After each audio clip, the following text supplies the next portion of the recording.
विद्यार्थी मित्रांनो नमस्कार. Hope everything is good for you. GDCA CHM spoken English आणि इतर ऑनलाईन कोर्सेस पुण्यात चालवत असलेल्या गुरु अकॅडमीतर्फे मी श्रीकांत अनिखिंडी आपणाशी पुन्हा कनेक्ट होतो आहे. सहकार खात्याच्या GDCA CHM या कोर्सच्या संदर्भात मी आतापर्यंत जे काही व्हिडिओज तुमच्यासाठी पोस्ट केलेले आहेत त्यामध्ये सहकाराचं महत्त्व, सहकार क्षेत्राची व्याप्ती, सहकार क्षेत्रातून होणारी समृद्धी, सरकारचा असलेला सपोर्ट वगैरे अनेक गोष्टीबद्दल मी तुमच्याशी बोललेलो आहे, पुढे काळात बोलणार आहे. GDCA CHM या डिप्लोमाची 27मध्ये होणाऱ्या परीक्षेसाठीची लाईव्ह क्लासेसची सुरुवात जुलैच्या 3ऱ्या किंवा 4थ्या आठवड्यामध्ये मी करत आहे. माझ्या डेमो लेक्चरबद्दलही मी आपल्याला सांगितलेलं आहे अटेंड करण्यासाठी. त्याद्वारे तुम्हाला अधिक माहिती मिळेल, कारण आपल्याला माहिती आहे की आत्ताचं युग हे इन्फॉर्मेशन टेक्नॉलॉजीचं आहे. टेक्नॉलॉजी नंतर येते, इन्फॉर्मेशन आधी येते, हे लक्षात घ्या. So on the basis of information technology is created. तर आपण सगळी माहिती घ्या. आज मी थोडंसं आपल्या मोटिवेटिव्ह गोष्टीबद्दल आपणाशी मी थोडंसं संपर्क साधतो आहे किंवा आपल्याशी कनेक्ट होते. परवा मी तुम्हाला म्हटलं होतं की GDCAच्या अनुषंगाने तुम्ही कॉन्फिडन्स बाळगा. जे काही विषय आहेत त्या संबंधात तुम्ही कॉन्फिडन्स बाळगा. तुम्ही पदवीधर असाल, नोकरी करत असाल किंवा पदवीधर आहात, नोकरी शोधत असाल, काही जण पोस्ट ग्रॅज्युएट असतील, अनेक जण आहेत तुमच्यासारखे, अनेक ग्रॅज्युएट या जॉब मार्केटमध्ये खूप आहेत. अनेक डिसिप्लिनमधनं, अनेक फॅकल्टीमधनं वेगवेगळे ग्रॅज्युएट, पोस्ट ग्रॅज्युएट विद्यार्थी आहेत. पण एक गोष्ट लक्षात घ्या, या सगळ्यांकडे आणि तुमच्याकडेही मी नेहमी टायमिंगबद्दल बोलत असतो की वेळ ही सारखीच आहे. प्रत्येकाला दिवसाचे 24 तास आणि तासाची 60 मिनटं किंवा मिनटांमध्ये 60 सेकंद हे एवढंच वेळ प्रत्येकाकडे समान आहे. त्याच्यामध्ये निसर्गाने भेदभाव केलेला नाही आहे. पण सगळ्यांना वेळ जरी सारखा असला, although time is equal, your focus should be different. म्हणजे तुमचं प्रत्येकाचं ध्येय, उद्दिष्ट हे वेगवेगळं असायला पाहिजे असतं. त्यामुळे ह्या देहाच्या ह्या किंवा या फोकसच्या बेसिसवरती तुम्ही तुमचं वेगळेपण दाखवू शकता. बरोबर. 1000 ग्रॅज्युएट्स जर तुम्ही 1000 ग्रॅज्युएट्सचा जर ग्रुप घेतला तर त्यामध्ये प्रत्येकाचं वेगळेपण कशातून दिसेल? प्रत्येकाचं जे उद्देश आहे, ध्येय आहे, प्रत्येकाला काय करायचं आहे, प्रत्येकाचं करिअर काय आहे, कोण कुठल्या क्षेत्रात काम करतो आहे, कितीपत यशस्वी झाला आहे, ह्याच्यावर हे सगळं अवलंबून आहे. तर ही एक गोष्ट लक्षात ठेवा, सगळ्यांकडे वेळ सारखाच आहे, पण तुमचा जर फोकस चांगला असेल तरच तुम्ही त्याच्यामध्ये उठून दिसाल. You will be different from the crowd. बरोबर.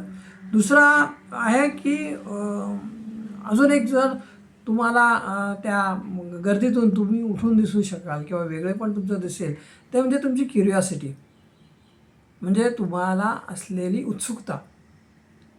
उदाहरणार्थ GDCA CHMबद्दल, त्याच्या विषयांबद्दल, कॉमर्स बेस्ड त्याच्यामध्ये असलेला जो सिलेबस आहे त्याच्या कंटेंट्सबद्दल, त्याच्या डिफिकल्टी लेवलबद्दल आपल्याला क्युरिओसिटी असली पाहिजे. ज्याच्याकडे क्युरिओसिटी आहे त्याच्याकडेच क्रिएटिव्हिटी असते, उत्सुकता असलीच पाहिजे. बरोबर आहे. किंवा तिसरी गोष्ट अजून एक आपल्याला सांगायची की you should be always growth minded, की आपल्याला पुढे जायचं आहे, आपल्याला प्रगती करायची आहे, आपल्याला ह्याच्यामध्ये वृद्धी करायची आहे. ग्रोथ माइंडेड आपण असलं पाहिजे. थिंक बिग असं म्हटलेलं असतं. म्हणजे काय असतं, थिंकिंग सगळंच करतात, पण तुम्हालाच बिग का करायचं आहे, थिंकिंग बिग, की you have to think out of the box. चौकटीच्या बाहेर जाऊन तुम्हाला काहीतरी मिळवायचं आहे, करायचं आहे, तर त्या दृष्टीने तुमचा माइंडसेट पाहिजे. बरोबर. आणि अजून एक लास्ट गोष्ट आपल्याला मी सांगतो, की आयुष्यामध्ये आपल्याला तसा एक चांगला मित्र असला पाहिजे, असं आपण नेहमी म्हणतो. की तसंच एक चांगला मेंटॉर म्हणजे एखादा मार्गदर्शक. बरोबर. गुरु असं मी म्हणणार नाही, तरी माझ्या अकॅडमीचं नाव गुरु असलं तरी मी तसं म्हणणार नाही. मेंटॉर असा त्याला इंग्रजी शब्द आहे. मेंटॉर म्हणजे तुम्हाला तो मार्ग दाखवतो. बरोबर. स्वामी विवेकानंद हे स्वामी यांना म्हटलेलं आहे, पण he was a great mentor. तिने एक दिशा दाखवण्याचं काम योगानं केलं. तर असा एक मेंटॉर, मार्गदर्शक तुमच्या आयुष्यामध्ये तुम्ही शोधला पाहिजे.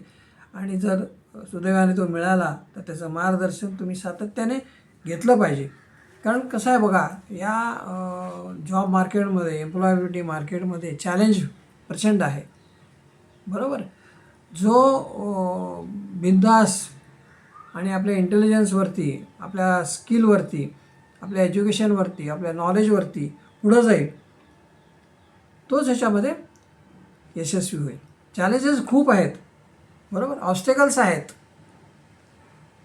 अडथळे आहेत, हे सगळे आपल्याला पार करायचे आहेत. बरोबर. आणि शेवटी जाता जाता एक दोन गोष्टी सांगतो, की आपण सातत्याने सगळीकडे बघत असतो आणि आपल्याला वेगवेगळ्या प्रकारे नॉलेज मिळत असतं. तर आपलं जे मेंदू आहे, आपला जो डोकं आहे, आपले जे बुद्धिमत्ता आहे, ते नॉलेजने भरा, गार्बेजने भरू नका. कचरा बाहेर टाकून द्या. Fill your mind, your head with knowledge and not with garbage. बरोबर. आणि अजून एक शेवटची गोष्ट सांगतो, की शिक्षणाला असं म्हटलेलं आहे की education has no finishing line. जसं नीरज चोप्राचं मी तुम्हाला उदाहरण दिलं, भालाफेकीला एक लाईन होती, त्याच्या पलीकडे त्यांनी टाकलं. तसं एज्युकेशनला there is no line, finishing line नाही आहे. बरोबर. त्याला अमर्याद अशी असा शेवट आहे. शेवट नाहीच आहे त्याला. Education has no end at all. You can learn till your life time. बरोबर. नॉलेजला, एज्युकेशनला फिनिशिंग लाईन नाही आहे. तर ही अशी फिनिशिंग लाईन आखू नका. So go ahead, think on it, consult the mentor. बरोबर आहे. विचार करा आणि पाऊल पुढे टाका. So I request you to contact with me, Guru Academy, Srikant Anikhindi, on my mobile number, and discuss with me regarding any of your future plan regarding education, career, personality development. काही problem जरी असला तुम्हाला कुठल्याही बाबतीत, तरी माझ्याशी संपर्क साधा.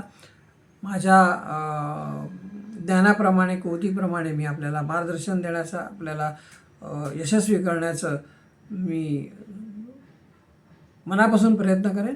So friends, thank you and good bye.